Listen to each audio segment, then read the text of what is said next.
Hello friends, welcome back to my YouTube channel. ಎಲ್ಲರೂ ಹೇಗಿದ್ದೀರಾ? ಎಲ್ಲರೂ ಚೆನ್ನಾಗಿದ್ದೀರಾ ಅಂತ ಭಾವಿಸ್ತೇನೆ. ಇವತ್ತಿನ ಬ್ಲಾಗ್ ಬಂದು ಬುಧವಾರ ಮೌನಿ ಅಮಾವಾಸ್ಯೆ.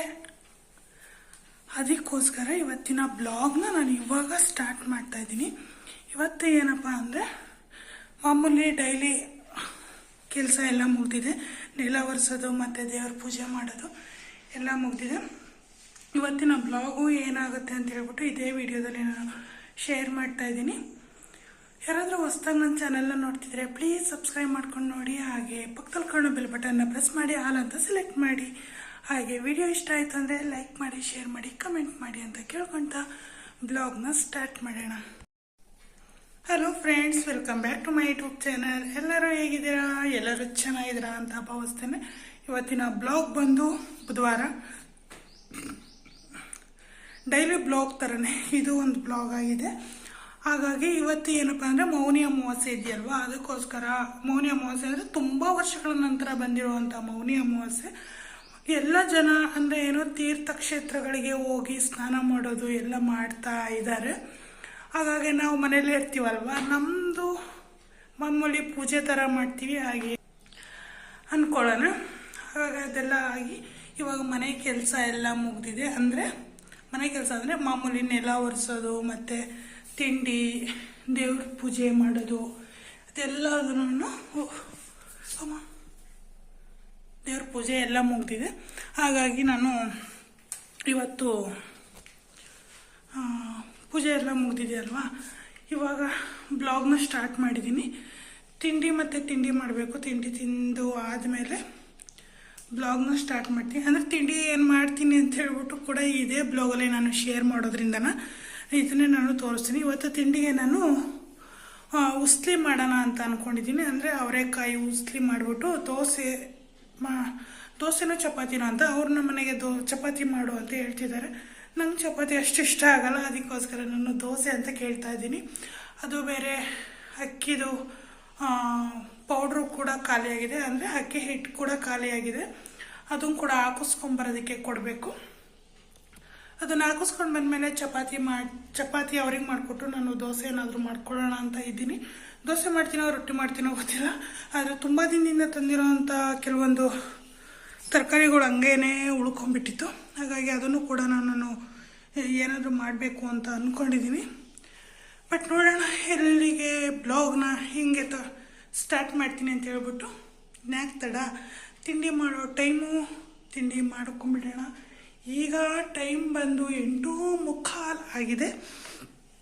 ಹಾಗಾಗಿ ಬ್ಲಾಗ್ನ ಸ್ಟಾರ್ಟ್ ಮಾಡ್ತೀನಿ. ಅವ್ರು ಇವಾಗ ನಾನು ಊಟ ಮಾಡೋದಿಲ್ಲ ಅಂತ ಹೇಳಿದ್ದಾರೆ ನಮ್ಮ ಮನೆಯವರು. ಅದು ಮೋಸ್ಟ್ಲಿ 2 ಗಂಟೆ ಆಗ್ಬೋದು. ಹಾಗಾಗಿ ನಾನು ಕೂಡ ಈಗ ತಿಂಡಿ ಮಾಡ್ತಿಲ್ಲ.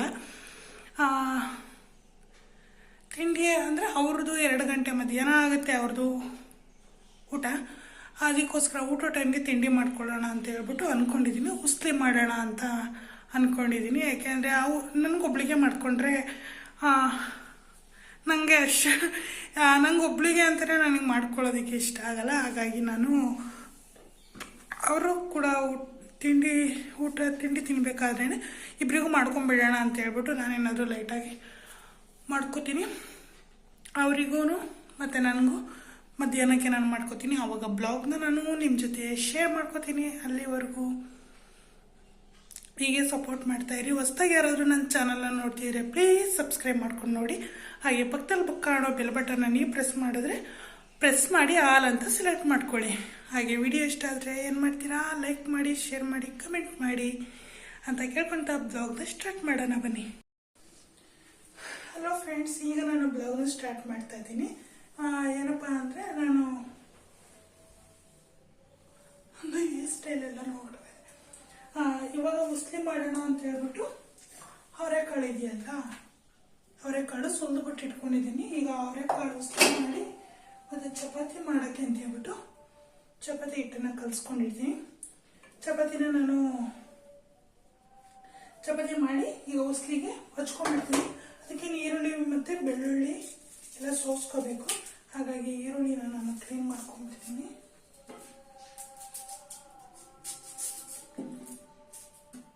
ಇವತ್ತು ಇದೇನಪ್ಪ ಮೌನಿ ಹುಣ್ಣಿಮೆ ಬಂದಿದೆಯಲ್ವಾ,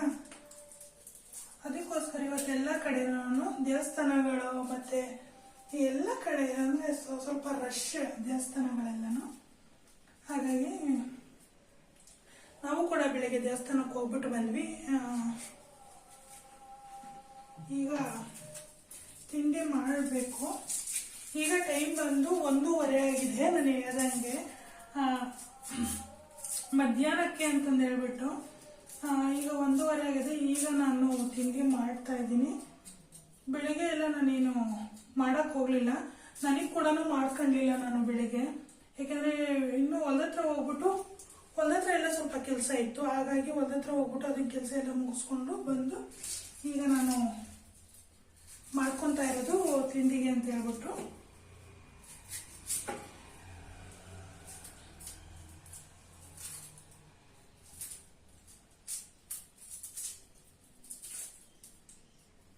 ಚಪಾತಿ ಒಂದು ಹೊಸ್ಕೊಂಡ್ಬಿಟ್ರೆ ಇದನ್ನ ಒಗ್ಗರಣೆ ಹಾಕ್ಬಿಟ್ರೆ ಅದು ಚಪಾತಿ ಬೇಗ ಆಗ್ಬಿಡುತ್ತೆ. ಅದಕ್ಕೋಸ್ಕರ ನಾನು ಅದನ್ನ ಬೇಗ ಮಾಡ್ಕೊಂಡ್ಬಿಟ್ರೆ ಇದನ್ನ ಒಗ್ಗರಣೆ ಹಾಕಿದ್ರೆ ಅದೇನು ಚಪಾತಿ ಬೇಗ ಆಗುತ್ತೆ ಅಂತ.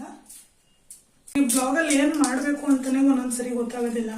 ಹಾಗಾಗಿ ಕುಕಿಂಗ್ ಬ್ಲಾಗ್ನ ಮಾಡ್ತಾ ಇರ್ತೀನಿ. ಯಾಕೆಂದರೆ ನನಗೆ ಬೇರೆ ಅಂದರೆ ತುಂಬ ಜನ ಇದ್ದು ಸ್ವಲ್ಪ ಅಂದರೆ ಮಾತಾಡ್ತಾ ಬ್ಲಾಗ್ ಮಾಡೋದ್ರಿಂದ ತುಂಬ ಚೆನ್ನಾಗಿ ಬರುತ್ತೆ.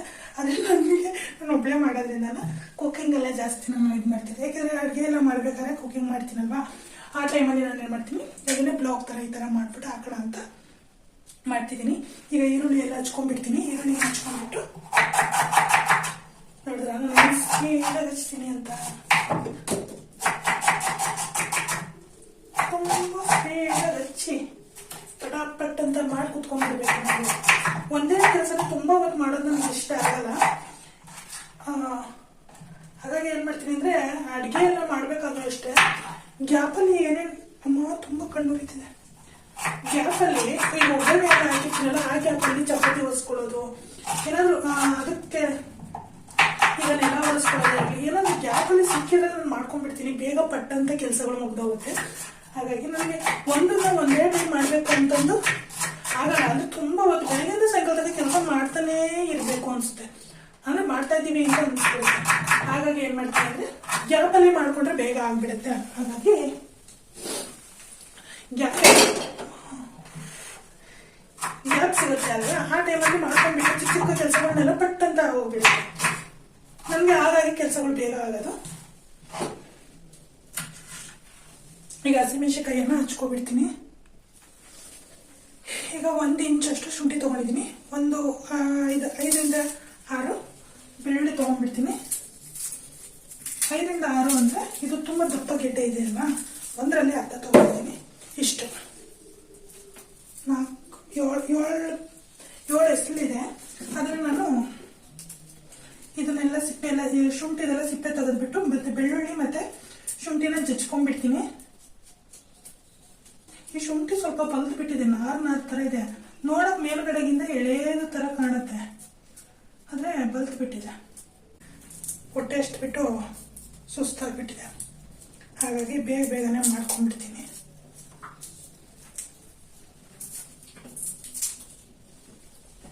ಬೆಳ್ಳುಳ್ಳಿ ಬೇಗ ಸಿಪ್ಪೆ ತೆಗಿಬೇಕು ಅಂದರೆ ಇದಿರುತ್ತಲ್ವಾ, ಈ ಮೂತಿ ಇರುತ್ತಲ್ಲ, ಇದನ್ನು ಸ್ವಲ್ಪ ಹಿಂಗೆ ಚಾಕುಲ್ಲಿ ಹಿಂಗೆ ತೆಗೆದ್ರೆ ನೋಡಿ, ಈ ಥರ ತೆಗೆದ್ರೆ ಬೇಗನೆ ಸುಲಿಬೋದು.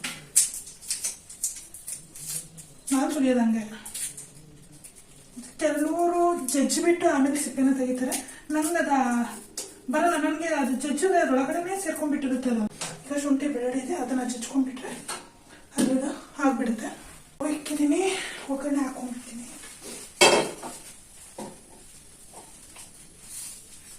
ಸ್ವಲ್ಪ ಸಾಸಿವೆ ಹಾಕೊಂತೀನಿ.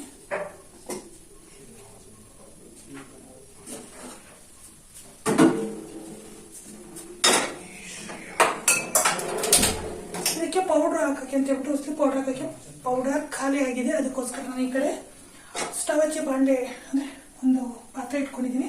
ಅದಕ್ಕೆ ಜೀರಿಗೆ ಹಾಕೋತಿದ್ದೀನಿ. ಇದು ಚಿತ್ರಾನ್ನ, ಅದಕ್ಕೆಲ್ಲದನ್ನು ಹಾಕೋಬಹುದು. ಅದಕ್ಕೋಸ್ಕರ ನಾನು ಸ್ವಲ್ಪ ಜಾಸ್ತಿನೇ ಮಾಡ್ಕೊತಿದ್ದೀನಿ. ಮತ್ತೆ ಮೆಂತ್ಯ ಮತ್ತು ಜೀರಿಗೆ ಹಾಕೊಂಡು ಇದಕ್ಕೆ ಸಾಸಿವೆ ಹಾಕಿದ್ದೀನಲ್ವ, ಇದಕ್ಕೆ ಎಣ್ಣೆ ಹಾಕೋತೀನಿ.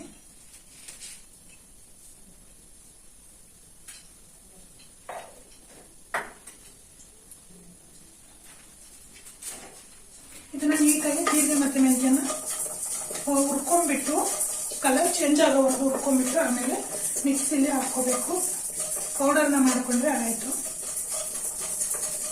ಇದಕ್ಕೂ ಈಗ ಶುಂಠಿ ಮತ್ತು ಬೆಳ್ಳುಳ್ಳಿನ ಜಜ್ಜಿರೋದನ್ನ ಹಾಕಿದ್ದೀನಿ. ಅದಕ್ಕೆ ಹಸಿಮೆಣಸಿನಕಾಯಿ ಸೇರಿಸ್ಕೊತೀನಿ. ನಿಮಗೆ ಖಾರ ಕಟ್ ಮಾಡಿ ಹಾಕಬೇಕು ಸೇರಿಸ್ಕೊಳ್ಳಿ. ಇದು ಈ ಕಡೆ ಜೀರಿಗೆ ಮತ್ತು ಮೆಣಸೆ ಕೂಡ ಸಿಡಿತಾ ಇದೆ, ಅಂದರೆ ಫ್ರೈ ಆಗಿದೆ. ಈಗ ಅದನ್ನು ನಾನು ಆಫ್ ಮಾಡಿಕೊಂಡು ಜಾರು ಅಂದರೆ ಫುಲ್ಲು ಡ್ರೈ ಆಗಿರೋವಂಥ ಜಾರ್ಗೆ ಹಾಕ್ಕೋಬೇಕು. ಹಾಕ್ಕೊಂಡು ಮಿಕ್ಸಿಗೆ ಹಾಕೊಂಡು ಪೌಡರ್ ಮಾಡಿಕೊಂಡ್ರೆ ಆಯಿತು. ಈ ರೀತಿ ಈರುಳ್ಳಿ ಹಾಕಿದ್ದೀನಿ. ಈರುಳ್ಳಿನ ಹಾಕಿ ಫ್ರೈ ಮಾಡಿ. ಈರುಳ್ಳಿ ಫ್ರೈ ಆಗಲ್ಲ ಬೇಗ, ಅದಕ್ಕೋಸ್ಕರ ನಾನು ಏನು ಮಾಡಬೇಕು, ಒಂದು ಸ್ವಲ್ಪ ಕಲ್ಲುಪ್ಪಾಗಲಿ ಇಲ್ಲ ಪುಡಿ ಉಪ್ಪಾಗಲಿ ಅಥವಾ ಅಭ್ಯಾಸ ಇರೋರಿಗೆ ಪುಡಿ ಉಪ್ಪು ಹಾಕೋಬಹುದು. ನಮಗೆ ಅದನ್ನ ಹಾಕಿ ಅಂದರೆ ಅಭ್ಯಾಸ ಇಲ್ಲ, ಇಷ್ಟು ಹಾಕೋದು ಇಷ್ಟೇ ಬೇಕು ಅಂತ ಹೇಳ್ಬಿಟ್ಟು ಅದಕ್ಕೋಸ್ಕರ ನಾನು ಕಲ್ಲುಪ್ಪನ್ನ ಯೂಸ್ ಮಾಡೋದು.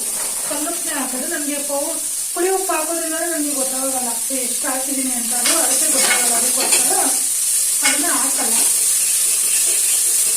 ಕಲ್ಲುಪ್ಪು ಹಾಕೋದ್ರಿಂದ ಈರುಳ್ಳಿ ಬೇಗ ಸಾಫ್ಟ್ ಆಗುತ್ತೆ. ಅದಕ್ಕೆ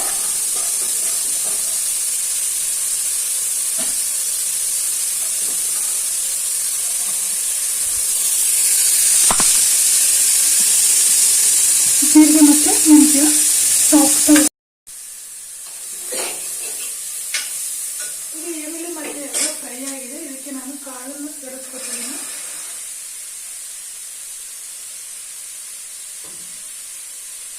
ಈ ಕಾಳನ್ನ ಹಾಕಿ ನೀಟಾಗಿ ಮಿಕ್ಸ್ ಮಾಡಿ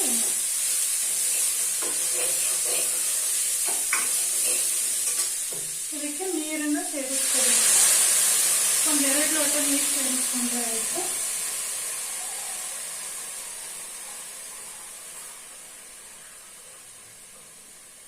ಒಂದೆರಡು ಲೋಟ ಕಾಳು ಮುಳುಗೋವಷ್ಟು ನೀರು ಸೇರಿಸ್ಕೊಂಡ್ರೆ ಸಾಕಾಗುತ್ತೆ.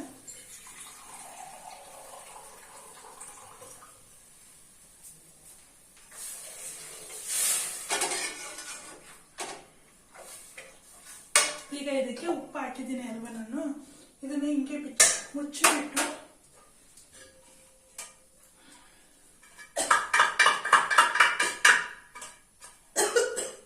ಈಗ ಇದನ್ನ ಮುಚ್ಚಿ ಒಂದು 3 ವಿಷಲ್ ಕೂಗಿಸ್ಕೊತೀನಿ. ಯಾಕೆಂದ್ರೆ ಕಾಳು ತುಂಬ ಸಾಫ್ಟ್ ಆಗಿ ಬೇಯಬೇಕಾಗಿರೋದ್ರಿಂದ 3 ವಿಷಲ್ ಇಲ್ಲ 4 ವಿಷಲ್ ಕೂಗಿಸ್ಕೊಂಡ್ರೆ ಸಾಕಾಗುತ್ತೆ. ಇದು ಕೂಗ್ಬಿಡ್ಲಿ. ಆಮೇಲೆ ಇದಕ್ಕೆ ಕೊತ್ತಂಬರಿ ಮತ್ತೆ ಕಾಯಿ ತುರಿ ಈ ಪೌಡ್ರನ್ನ ಮಾಡಿಕೊಂಡು ಇದಕ್ಕೆ ಸೇರಿಸ್ಕೊಂಡ್ರೆ ಇನ್ನು ಇದು ಇದು ಕೆಲಸ ಮುಗಿತು. ಚಪಾತಿ ಹೊಸ್ಕೊಂಡ್ಬಿಟ್ಟು ನಾನು ಚಪಾತಿ ಕೂಡ ಮಾಡ್ಕೊಬಿಡ್ತೀನಿ. ಆಮೇಲೆ ನಾನು ಸಿಗ್ತೀನಿ. ಈಗ ಪೌಡ್ರು ಕೂಡ ಆಗಿದೆ.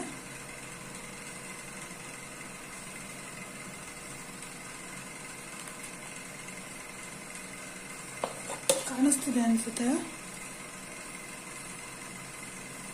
ಇದು ಚಿತ್ರಾನ್ನಕ್ಕೆ ಹಾಕ್ಬೋದು ಮತ್ತೆ ಇದಕ್ಕೆ ಎರಡಕ್ಕೂ ಹಾಕ್ಬೋದು. ನಾನು ಇಷ್ಟೊಂದನ್ನ ಹಾಕ್ತಾ ಇಲ್ಲ, ಸ್ವಲ್ಪ ಎತ್ತಿಟ್ಕೊಂಡ್ಬಿಟ್ಟು ಆಮೇಲೆ ನಾನು ಇದನ್ನ ಚಿತ್ರಾನ್ನ ಏನಾದರೂ ಮಾಡಿದಾಗ ಹಾಕ್ಕೊಳಕ್ಕಾಗುತ್ತೆ ಅಂತ ಹೇಳ್ಬಿಟ್ಟು ಸ್ವಲ್ಪ ಜಾಸ್ತಿ ಮಾಡ್ಕೊಂಡ್ವಿ. ಇದಕ್ಕೂ ಜಾಸ್ತಿ ಮಾಡೇ ಇಟ್ಕೊಳ್ಳೋದು. ಸದ್ಯಕ್ಕೆ ಇಷ್ಟು ಮಾಡಿದ್ದೀನಿ. ಈಗ ಔಷಧಿ ಹಾಕ್ಬಿಟ್ಟು ಬಿಟ್ಟಿದ್ದನ್ನೇ ಎತ್ತಿಟ್ಟು ಇದ್ರಲ್ಲೆಲ್ಲೂ ಇದೆ, ಇದನ್ನೆಲ್ಲ ತಕ್ಕೋಬೇಕು. ಚಪಾತಿ ಮಾಡಿ ರೆಡಿ. ಚಪಾತಿ ಕೂಡ ವಸ್ತು ಹಿಂಗೆ ಇಟ್ಕೊಂಡಿರ್ತೀನಿ ನಾನು. ಆಮೇಲಿಂದ ಒಂದ್ಸರಿ ವಸ್ತು ಬಿಟ್ಟು ಆಮೇಲೆ ಒಂದೊಂದನೇ ತೊಗೊಂಡ್ಬಿಟ್ಟು ನಾನು ಬೇಯಿಸ್ಕೊಳ್ಳೋದು.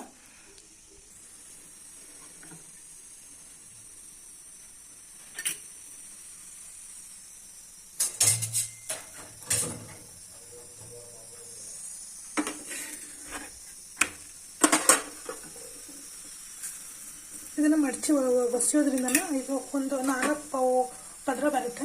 ಯಾವ ಥರ ಮಡಚೋದು ಅಂದರೆ ಬಾದುಷಾ ಅಲ್ಲ, ಬಾದಾಮ್ ಪೂರಿ ಮಾಡ್ತಾರಲ್ಲ ಅದೇ ಶೇಪಲ್ಲಿ ನಾವು ಮಡಚಿದ್ರೆ ಈ ಥರ 4 ಪದರ ಬರುತ್ತೆ ಚಪಾತಿ. ಹಾಗಾಗಿ ಬಾದಾಮ್ ಪೂರಿ ಮಡಚೋ ಅಂತ ಶೇಪಲ್ಲಿ ಮಡಚಿದ್ರೆ ಒಂದು ಅಂದರೆ ಇದಿರುತ್ತಲ್ವ ಈ ಥರ ಮಡಚಿಬಿಟ್ಟು ಒಸಿಯೋದ್ರಿಂದ ಈ ಥರ 4 ಪದರ ಬರುತ್ತೆ. ಅಂದರೆ ಇದನ್ನು ಡಯಟ್ ಮಾಡೋರೇನಾದರೂ ಇರ್ತಾರೆ, ಅವ್ರೇನಾದ್ರು ಈ ಥರದ್ದು 2 ತಿಂದರು ಅಂದರೆ ಅಲ್ಲಿಗೆ ಒಂದು 4 ತಿಂದಿರೋಷ್ಟು ಜಾಸ್ತಿ ಫುಡ್ಡು ಸೇರ್ಕೊಳ್ಳುತ್ತೆ. ಈ ಥರದ್ದು ಹಸಿಯನ್ನೆಲ್ಲನ ಡಯಟ್ ಮಾಡೋವಂಥದ್ದು ತಿನ್ನಲೇಬಾರ್ದು. ಯಾಕಂದರೆ ಇದು ಡಬಲ್ ಸೇರ್ಕೊಂಡಿರುತ್ತೆ ಇದರಲ್ಲಿ. ಸಿಂಗಲಲ್ಲಿ ಹೊಸಿತೀವಲ್ವ, ಡೈರೆಕ್ಟ್ ಹಿಂಗೆ ಒಂದೇ ಸರಿ ಉಂಡೆ ಮಾಡಿಬಿಟ್ಟು ಹೊಸ್ಬಿಟ್ಟು ಮಾಡೋದು, ಅದಾದರೆ ಬೆಟರ್. ಈ ಥರದ್ದು ನಮ್ಮ ಮನೆಗೆ ಅವ್ರಿಗೆಲ್ಲ ಇಷ್ಟ. ಆದರೆ ನನಗೇನು ಈ ಥರದ್ದು ಇಷ್ಟ ಆಗಲ್ಲ. ನನಗೆ ಸಿಂಗಲ್ ನಮ್ಮ ಅಮ್ಮಾರ ಮನೇಲೆಲ್ಲ ಮಾಡ್ತೀವಿ ಸಿಂಗಲ್, ನನಗೂ ಕೂಡ ಅದೇ ಇಷ್ಟ ಆಗೋದು. ಇದು ಇವ್ರಿಗೆಲ್ಲ ಇಷ್ಟ ಆದರೆ ಇದನ್ನು ಮಾಡೋದು ಅಷ್ಟೇ. ಈಗ ಇದಕ್ಕೆ ಕಾಯಿ ತುರಿ ಮತ್ತು ಕೊತ್ತಂಬರಿ ಪೌಡ್ರ್ ಮಾಡ್ಕೊಂಡಿದ್ನಲ್ಲ, ಜೀರಿಗೆ ಮತ್ತು ಮೆಣಸಿಂದ, ಅದನ್ನು ಕೂಡ ಹಾಕಿ ಸ್ವಲ್ಪ ಹೊತ್ತು ಕುದಿಸ್ಬಿಟ್ರೆ ಆಯ್ತು. ಇದ್ರದ್ದು ಉಸ್ಲಿ ರೆಡಿ ಆಗುತ್ತೆ. ಈ ಕಡೆ ಚಪಾತಿ ಕೂಡ ರೆಡಿ ಆಗಿದೆ.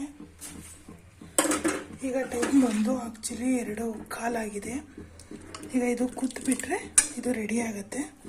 ತಿನ್ನೋದಷ್ಟೇ. ಉಸ್ಲಿ ಕೂಡ ರೆಡಿಯಾಗಿದೆ.